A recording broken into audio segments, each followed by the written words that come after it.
Hello, my friend. Welcome to my show, Chronicles of a Learner RN, and thank you for listening. My name is Ratika. I'm a registered nurse working out of Melbourne, bringing my experiences and learnings to a wider audience. Today, we'll be talking about the asthma man. We're going to discuss how severe asthma can get, what that looks like, and what we do to fix it. On that note, I will not be talking about intubation today, just non-invasive ventilation. Tubing will be next episode. My usual disclaimer, I will not be providing any personalized information. All names, numbers and results will be altered to protect the privacy of the patient this story is derived from. So, the story. This man, let's call him Jim. I don't actually know what his name is, so let's call him Jim. It could be that his name is Jim, but I hope not. Anyway, this man, Jim, came into the ED over the night shift and I had worked the morning, so I don't have first-hand account of what he looked like when he first came in. I'm just going off what the night shift CCRNs were talking about.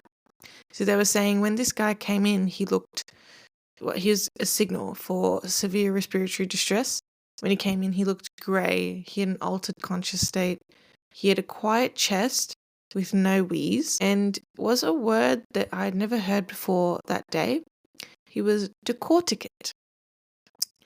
We'll talk about the quiet chest and decorticate in a second, but they were about to intubate him but decided on trying non-invasive ventilation first. And luckily for him and luckily for us, it was successful. The type of NIV that they had chosen was BiPAP, and when I got on to the shift, he was still on BiPAP. Looking better, more alert, and then he ended up going to ICU within the hour anyway, so we didn't really get to look after him very much. I was going to say that I don't remember the results too well, but I can see here on my computer that I've documented all of the results that were relevant, so thank God. So results-wise, he had a severe respiratory acidosis, so if we think about our VBGs, like I explained before, and acidosis is a pH less than 7.35. He had a pH of 7.05. And our respiratory acidosis, so our normal numbers 35 to 45, so anything above 45 would be an acidosis. His was 107, which has to be the highest CO2 I've ever seen. With incredibly minor compensations. I didn't even write down what the bicarb was, but it would have been probably 30 or something like that, very small. This is because in a state of severe asthma, the partial pressure of CO2, which is about 40 to 60 millimeters of mercury compared to the oxygen's 100, is too high to diffuse and be replaced by the oxygen on hemoglobin during gastric stage. So basically, the bronchoconstriction is just too severe to allow the gas exchange to occur. And therefore, as we go on, as minimal gas exchange occurs, he becomes hypercapnic, which is high CO2, and he becomes hypoxic, which is low O2. This leads to a condition called type 2 respiratory failure, which is basically, so there's two types, type 1, type 2. You've got some severe respiratory stuff. In type 1 respiratory failure, you've got normal CO2, and in type 2, you've got an elevated CO2. So the reason he's type 2 respiratory failure is because of the CO2. Anyway, within 20 minutes of starting that BiPAP, he was like more alert, feeling better, he was able to breathe, and that just means the hypoxia was corrected rather fast with the BiPAP. Obviously, it takes a while for the CO2 to come down. The more that he breathes better breaths and the more that the swelling goes down, the more the CO2 will be blown off. So ongoing VBGs were taken to monitor his downtrend of CO2 and his lactate as well, because obviously lactate is covered in the VBG. But an interesting phenomenon occurred as he got better. As his CO2 came back down and it ended up within normal limits, his lactate got worse. It was very odd. My educator wasn't able to recall the name of the phenomenon or like why this occurs. So for context, his lactate went, and mind you, it's supposed to be less than 2. His lactate went from 0.9 to 3 to 4.2 and capped off at 7.9 before we had to do other stuff, and I don't know where it went after that. But as it was going up, his pH and CO2 were shown to be stabilizing. So I looked it up on the day. And there's like two sort of phenomenon that it could be. One is called lactate clearance. It's when hypoxia is corrected, lactate may still accumulate if the body's ability to clear it from the blood is impaired. So if there's a metabolic component to it, which I think would be unlikely because his metabolic compensation was quite minimal. And this was quite sudden onset too. So it's not like the metabolic system had time to sort of start correcting these things. So another potential phenomenon is that when correcting hypercapnia, it may lead to a transient increase in lactate, especially if the underlying cause is severe and prolonged. So basically the difference with this one is that it's the hypercapnia that's causing the increase in lactate, or the correction of, as opposed to the correction of hypoxia. Which one it is, I'm not too sure. I never really found out. It could be a mix of both as well. So we'll segue on into the pathophysiology of asthma. Like, mind you, the pathophysiology of asthma is incredibly complex. I am going to spit out a lot of very complex words at you, and absolutely no offense taken if you understand nothing of what I'm saying, because I low-key don't understand what I'm saying, but it's okay. I'll give you a little non-fancy schmancy word sort of recap at the end. So let's go. So the most common type of asthma is called atopic asthma, or inflammation mediated by the external IgE production. In asthma, airway structure is different, including the increased number of goblet cells increasing mucus production. Increased mast cell numbers lead to a larger histamine release, and the epithelial layer is filled with neutrophils, eosinophils, and basophils. Therefore, due to these structural changes, there are three characteristics of asthma: airflow obstruction, bronchohyperresponsiveness, and inflammation. So the pathogenesis of asthma in my lovely dot points is that, before we get to the pathogenesis of asthma, basically, as a baseline, people with asthma, such as myself, already have swollen airways. You can Google it online, the difference between healthy lung and asthmatic lung, and you'll see the space in the bronchiole is quite larger than in someone with a healthy lung than with someone with an asthmatic lung, even at baseline. Now, you can imagine, if you have an asthma attack, this only gets worse. So that's why asthma can get so severe. But let's talk about the pathogenesis of asthma. So epithelial cells, which are like the top layer skin cells, are exposed to an allergen. And this then activates dendritic cells and will secrete lymphocytes, which aid the dendritic cells in attracting specifically T helper 2 cells. The activated dendritic cells will help activate the T helper 2 cells when they arrive.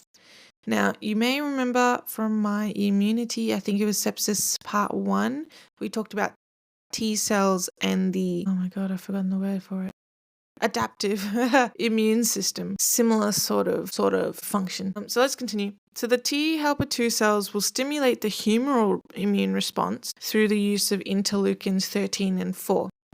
This will then promote IgE, which is an antibody production. This is, like I said, for the antibody immune response, which is part of that adaptive immune response. These IgE antibodies will then bind to mast cells and release histamine. Histamine is what starts the inflammation cascade. Once the histamine is released, everything starts swelling, and that's when we get the symptoms of asthma. While this is all happening, the T helper 2 cells will promote the production of mast cells themselves through the use of interleukin 9. Interleukins, I don't even know how to describe interleukins. Let me look it up while I continue talking. And then the histamine response, like I just said, is what causes the skeletal smooth muscle to bronchoconstrict and cause that asthma symptoms. Given the allergen creates an antibody immune response, whenever the same allergen is exposed to epithelial cells, the same reaction will occur. This is that adaptive immune system coming into play.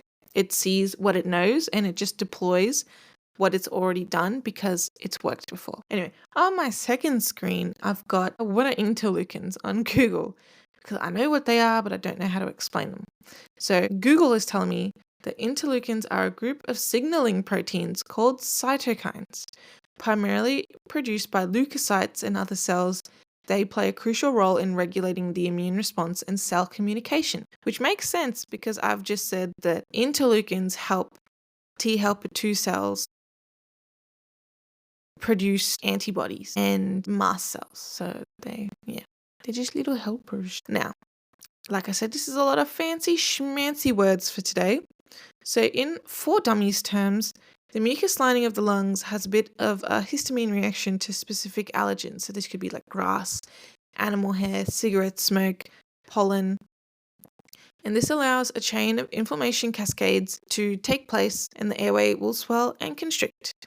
This limits airflow in, but mostly out. This is why we hear a wheeze, and that is the sound of air attempting to escape the lungs. Mild asthma, like my own, can usually just be sorted with rest or minimal use of a Ventolin. Like mine is particularly exercise related. If I go a little too hard on a session, I just usually finish the session because I'm not dying. And I'll wheeze and I'll be short of breath, and then with 5, 10, 15 minutes of rest, it usually sorts itself out. Ventolin is also a bronchodilator, if you didn't know. It's very effective. Moderate asthma may need preventers every day to, prevent an attack. In severe asthma, people would be on like with COPD, you'd be on multiple puffers a day, steroids, and a lot to prevent an asthma attack, because these people with the severe asthma can be hospitalized for attacks, like Jim. So when people do get attacks, they can be very severe and require help with ventilation. This is where we will talk about non-invasive positive pressure ventilation.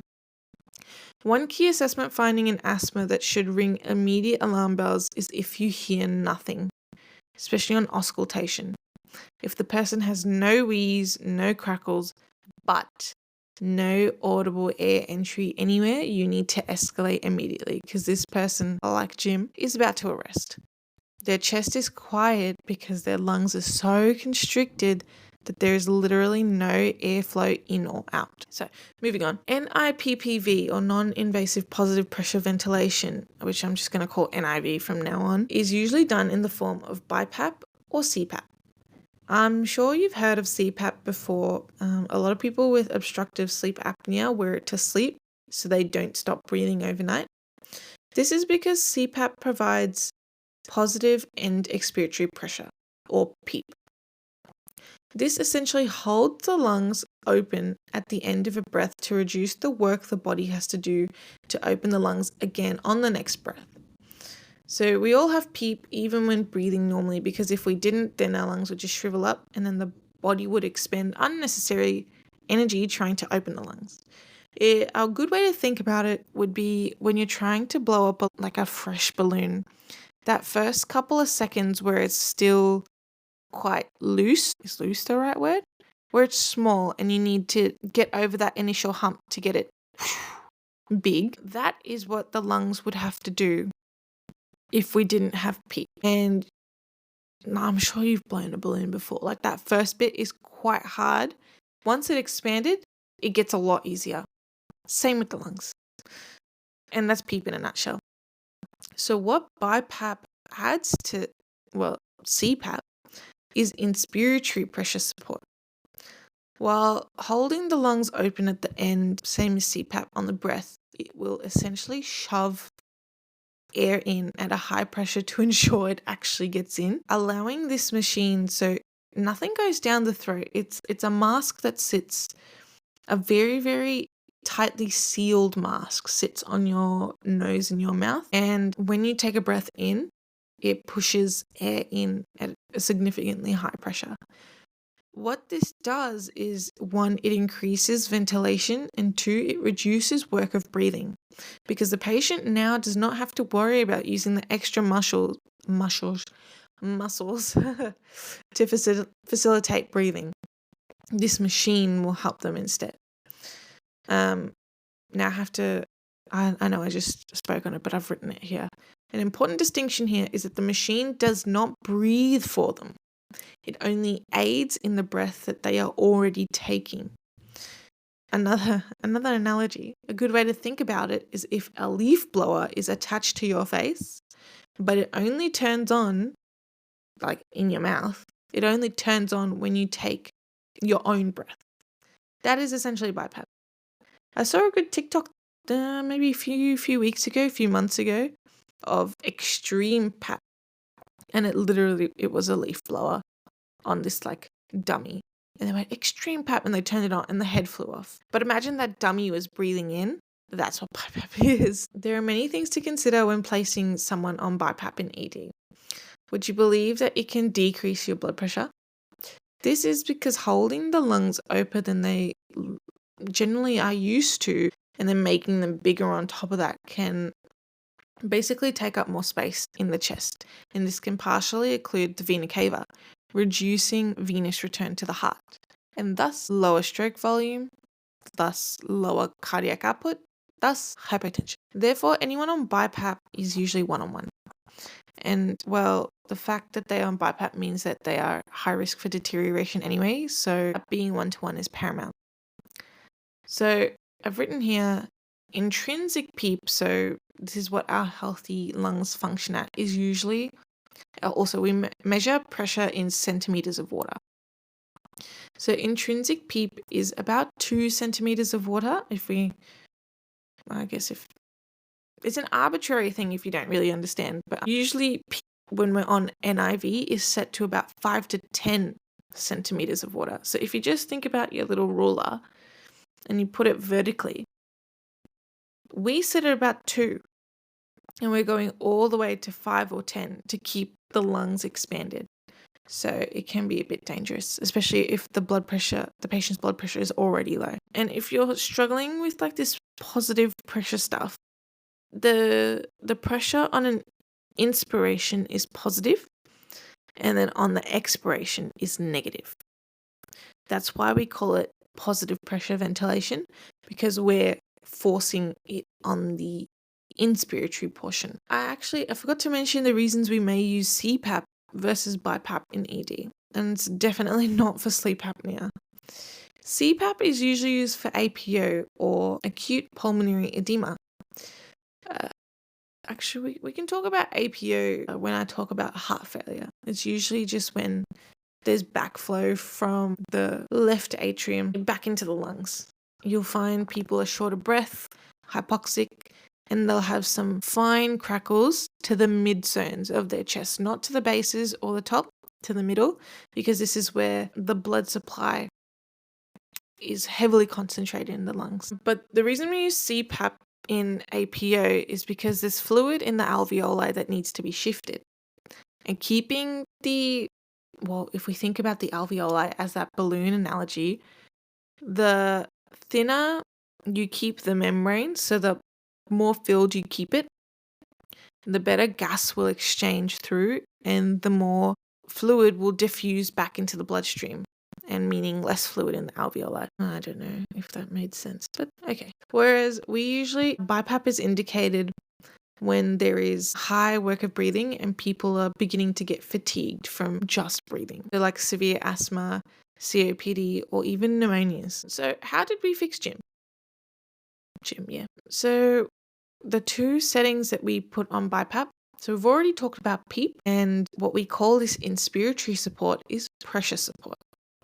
So for this guy, usually we started at 5 and 5, or people will call it 10 and 5, because it's very confusing. Some people call it 10 and 5, and then the 5 and 5 are together to make the 10, and then the PEEP is the 5. It's super confusing, and if anybody tells you 10 and 5, make sure you clarify what the 10 is, because if it's just pressure support 10 or whether it's pressure support and PEEP equals 10. It's a bit redundant to say 10 and 5, meaning 5 and 5, and then 5. It's stupid. I'm rambling. Anyway, for this guy, they had some pretty weird numbers. So they had a PEEP of 6 centimeters of water, but they had a pressure support of 5 centimeters of water, which I think in hindsight, the reason for doing this, because this is not what uni taught us to do. So he's got, I've lost my train of thought. Anyway, the reason I reckon this was done is because he had a CO2 that was sky high through the roof. And best way, if the pressure support of 5 centimeters of water was working, holding the lungs open a little bit more. So, sorry, I forgot to mention, this pressure support is on top of the PEEP. So the lungs will be kept to open at 6 centimeters of water, and then it will open a further 5 centimeters of water up as he takes the breath, and it'll come to a total of 11 centimeters of water, and then it'll come back down to 6. So it doesn't come to 0 at any point. 6 is that benchmark of where the lung is at after the end of the expiration. So yeah, in hindsight, I'm thinking it was probably so that he could exchange more gas and get more CO2 out through each breath. So I've written here, when using NIV or mechanical ventilation, which we'll talk about next week, to fix a respiratory issue, if the issue is a ventilation issue, adjust PEEP and tidal volume. Tidal volume you can't really adjust with NIV because they are taking their own breath, but that's definitely something you can adjust if you're mechanically ventilating someone. If the issue is oxygenation though, adjust your FiO2 or fraction of inspired oxygen, respiratory rate, or pressure support. If the machine is telling you that the patient is taking in 200 mils of tidal volume, I've written here you guys know what anatomical dead space is. So basically in the lungs, in the bronchioles and the two trees that break off into each lung, every time we take a breath, there's air trapped there and it doesn't get used. That's what's called anatomical dead space because it doesn't go to the alveoli, doesn't get exchanged or anything. It just sort of sits there and then gets exhaled out. This is about 150 mils out of your total tidal volume. Our regular tidal volume can be anywhere. It's usually based on weight. It could be anywhere from 300 to 600 depending on height and weight. But if you're only getting in 200 mils of tidal volume and 150 of that is already lost to anatomical dead space, that means the patient is only getting 50 mils of usable air, which is, well, I don't want to say it, but it's nothing. Therefore, PEEP and tidal volume would be adjusted. Tidal volume would be adjusted if this was a mechanically ventilated patient. But in NIV, well, you'd try adjusting the PEEP, and if that doesn't work, you'd be thinking about intubation. Peak inspiratory pressure is basically the peakiest peak pressure that your lungs can go. When you take the deepest breath in that you can, you probably don't hit it. It can go more, but the lungs stop you. But yeah, you don't, especially with mechanical ventilation, because you're artificially plugging in how much this person should breathe. It's surprisingly simple to get to that threshold, because if you cross that threshold, you can start causing barrier trauma. We don't want that. So, but with NIV and your own intrinsic breaths, it's quite hard to reach that threshold of 30 centimeters of water. Another thing we can do in severe asthma, which I did mention last week with Torsades, is IV magnesium. It's given in severe asthma to decrease the excitability of cells. And I haven't written here anything more in detail, and I can't, it's late at night, guys, so I can't really remember why specifically the excitability of cells is important in severe asthma, but we'll get to it one day. I'm sure I will. Another thing we can do is give either IV or oral dexamethasone, prednisolone, or other hydrocortisone steroids to reduce the inflammation in the airways.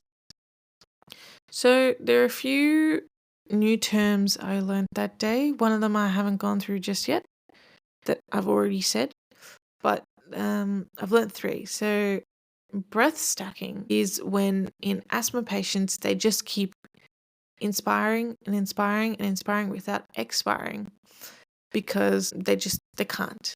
Their lungs just keep expanding and expanding and expanding, and the machines will start alarming with maxed out pressures.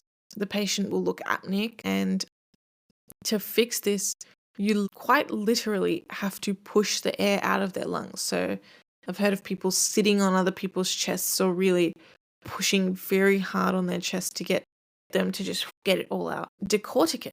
So if you were listening, I may have mentioned this word like 30 minutes ago.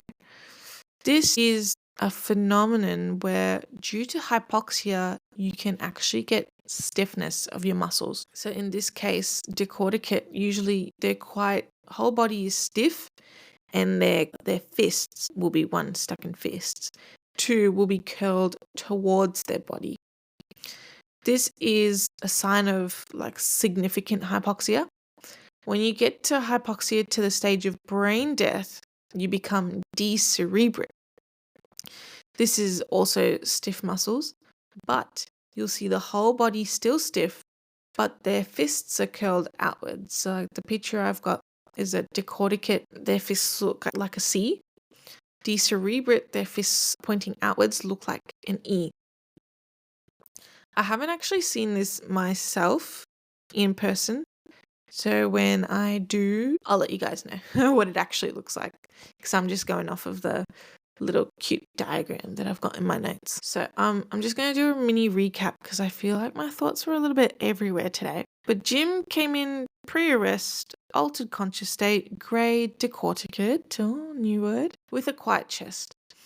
Immediately was brought to resus where they were about to intubate but decided to try BiPAP first, and we learnt that BiPAP is while holding the lungs open at the end, or PEEP, will also help forcefully pushing air into the lungs when he takes his own breath. This is pressure support.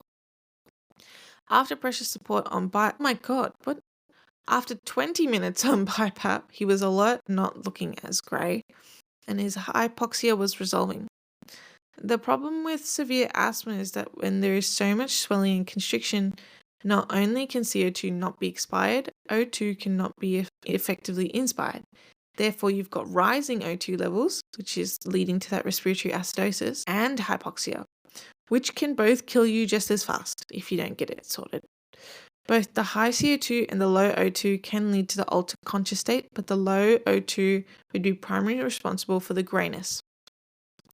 With BiPAP, we set at lower pressures and titrate as required due to the risk of hemodynamic compromise, and we'll sort of hope for the best, really. We'll have intubation stuff set up ready to go just in case it goes sideways. And in this case, it was extremely effective and prevented an intubation, which was a huge win for us and for Jim himself.